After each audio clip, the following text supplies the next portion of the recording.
This is the Hidden Killers podcast with Tony Brueski, featuring former FBI Special Agent and Chief of the Counterintelligence Behavioral Analysis Program, Robin Dreeke. 13-year-old Maddie Soto just celebrated her birthday over the weekend, just a few weeks back. Was with family, got presents according to mom, had a great day. The next day, according to mom and her partner, went to school. We took her to school that morning. Oh, wait, another interview. He took her to school. And then it's we, and then it's I saw her, and then it's he did it. He took her to school. And it was at this certain time. But wait a second. Video surveillance shows the partner, one who's been arrested as of right now, Stephon Stearns, throwing away Maddie's backpack and book bag in a dumpster earlier than what they said she would have been dropped off at school. Oh, and by the way, there's no surveillance video of her being dropped off at school. That was peddled by mom for a while, but it turns out it doesn't exist. There is, however, surveillance video showing what appears to be Maddie's body in the vehicle of Stephon Stearns on that moment where she was supposedly going to school. Maddie's mom, Jen Soto, well, she's full of conflicting stories on exactly what happened. Joining me to discuss, Robin Dreeke, retired FBI special agent. I got to paraphrase or timestamp this because we're recording this prior to any further arrests in this case. As of our recording, Jen Soto has not faced any sort of charges, is assumed innocent, and not even a suspect at this moment in time. But I don't know how long that's going to last. So, this is such another horrendous case because we have sexual abuse of a child. Yes. Well, let's add that in there too. Yeah. That is, you want to say, thankfully, the cops were able to find that on the phone of the partner. Mm-hmm. So they're able to arrest him based on that. Yeah. So what I've seen and what the stats will say in situations like this, these horrendous situations, in general, again, we're doing a paintbrush here of a behavior arc of this type of situation, not necessarily these individuals. And so we'll just caveat that, is that when women have daughters, especially, obviously, and sometimes boys too, have their own trauma they've been through in life, and they're flipping between partners sometimes, and they have a life arc of hooking up with guys that are sexual abusers of their children. They tend to make a lot of excuses for bad behavior. They are so traumatized themselves that they are conflicted. They don't want to believe what's going on, even if their children are telling them what's going on or hinting at it. There's a lot of fear. There's a lot of trauma bonding, as we've talked about before, going on here. And so this behavior arc is common if when this happens. Now, here's what's really interesting to me, Tony. I was watching the interview of both of them, and here's where she talks about her daughter in the present tense after she was already dead. Mm-hmm. That is really key and critical, so that she was not, from my quick analysis of her statements and his statements and the interview that we watched, was that she was unaware that her daughter was dead. All she knew was her daughter was missing. I think that the conflict we're seeing in her and her statements was she's trying to continually hide what's going on what she doesn't want to acknowledge on the sexual abuse side. Okay.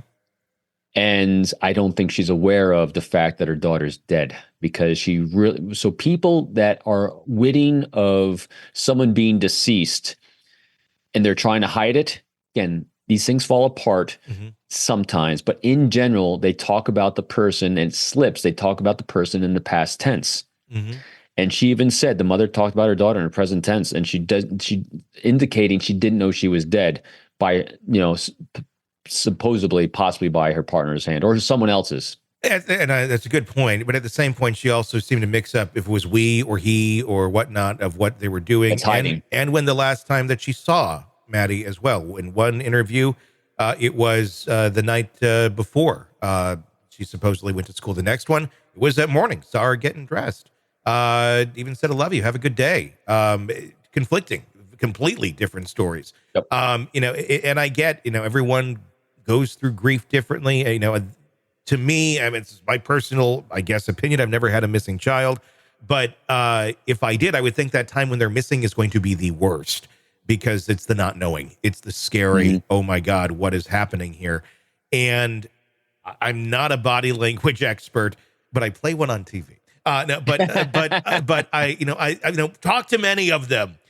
So I guess I'm a little bit more educated than the layman on it, but just everything that we saw with her, it didn't read to be that of a grieving mother, or a mother who was even thinking that her daughter was going to return. One of the points that she even made, she verbally said, I believe in the Fox 35 interview, she was being asked, where are they searching? And said, oh, down by this river. They got a team down there, and her response is, I don't think they're going to find anything. Why aren't you out there looking, number one? I mean, why aren't you boots on the ground? But number two, why on earth would you be saying that if you genuinely do not know where your daughter is, and they're searching an area that she somewhat frequented? Why on earth would that come out of your mouth? That I don't think she's going to be there. She's got a scrambled brain. Okay. So because of again, I'm not saying that she was witty or unwitty. I don't think she's consciously allowing herself to acknowledge the reality that's what's going on right now. Mm-hmm. Because of the boyfriend's, the partner's cell phone data showing that the abuse for her started at least 2 years from documented on his cell phone 2 years prior. That's 2 years of hiding shit. Excuse my language. No, you're fine. And that completely scrambles the brain, because the shame she feels as a mother and as a human being over what she doesn't want to believe is going on, and the choices that she's making for her daughter's life, is completely putting her brain in conflict. And so we're seeing, you're completely right with her nonverbal expressions, her tells, lots of stress, lots of confusion, lots of subterfuge. There's a lot of that going on. But I think the origin of it isn't necessarily from the death of her daughter yet. Mm-hmm. I think she's still stuck on at least 2 years prior to that of what she doesn't want to acknowledge is going on in her life, and might have been a pattern in her life as well, even prior to that. And so anytime a human being goes through trauma, becomes addicted, or any of these horrendous malformations in the brain and unhealthy behaviors, our emotional progression stops at that point. And it kind of swirls around there. And this is my pseudoscience, YouTube, clinical mind going in my background. You need to put on like a lab coat and a hat and have like a scepter. I don't know why, but get really Bill Nye, but kind of get, I don't know. Yeah. But so here's my bottom line on that one. If you were to put her on a polygraph, mm-hmm. which measures physiological responses to questions and stimuli, there's a decent probability, because she's lying and deceiving herself about what the truth is that's going on, she'll likely possibly pass it, or at least come in definitely inconclusive on it, mm-hmm. because of all these mixed emotions she's having, because she's hiding from herself. She's hiding from the actions and behaviors that she's been witness to that she doesn't want to believe. Again, that's my conjecture on this one. Yeah. Just because it is you hear it coming out of her, as you so well put, everything coming out is a jumble. Her brain is in jumble mode. And so then you ask, what's caused jumble mode? Is it the current event, which is part of it? But at that current event, I think it's a culmination of at least 2 years of crazy. Yeah. At least 2 years of crazy. I mean, does that explain no tears? I mean, because both of them in the interviews, no red eyes, it just so matter-of-factly talking about this, they were doing the wiping of the eyes. That's always interesting to me when there's no tears. Right. Is it because basically she's emotionally dead, and I'm just kind of, being, flippant a little bit, but essentially that's what I mean, where just emotions have been so fried, because if she had knowledge that her partner was sexually abusing her daughter for 2 years and didn't do anything about it, or sat and pretended it wasn't happening, because I find it nearly impossible to believe that there was no knowledge or no suspicion in a small apartment that they're all sharing that this was happening. I totally agree. She's completely aware of what was going on, but not acknowledging it or wanting to believe it. So she's put herself in a make-believe world to be able to survive the trauma she's chosen to put her daughter in and herself. So it's almost, Yeah, I'm sorry. And to your point, I think she's emotionally numb at this point. Yeah, where then it's like when I'm just trying to think of an analogy here. It's like, okay, if you fry an electronic, you plug it into something, too much power goes into it, it doesn't work anymore correctly. Yeah, but maybe it turns on or something. So when it does come time to emote, when your daughter is missing, and you're calling for those emotions mentally, your body's not giving them to you because you've already been so fried by the trauma and the damage, and that's why you're not presenting in a way that a healthy individual would to such news. Exactly right. She's not presenting as a healthy individual should respond to such news, because that is a broken brain right there. It'll be interesting once this starts going to trial, because this is going to go to trial, and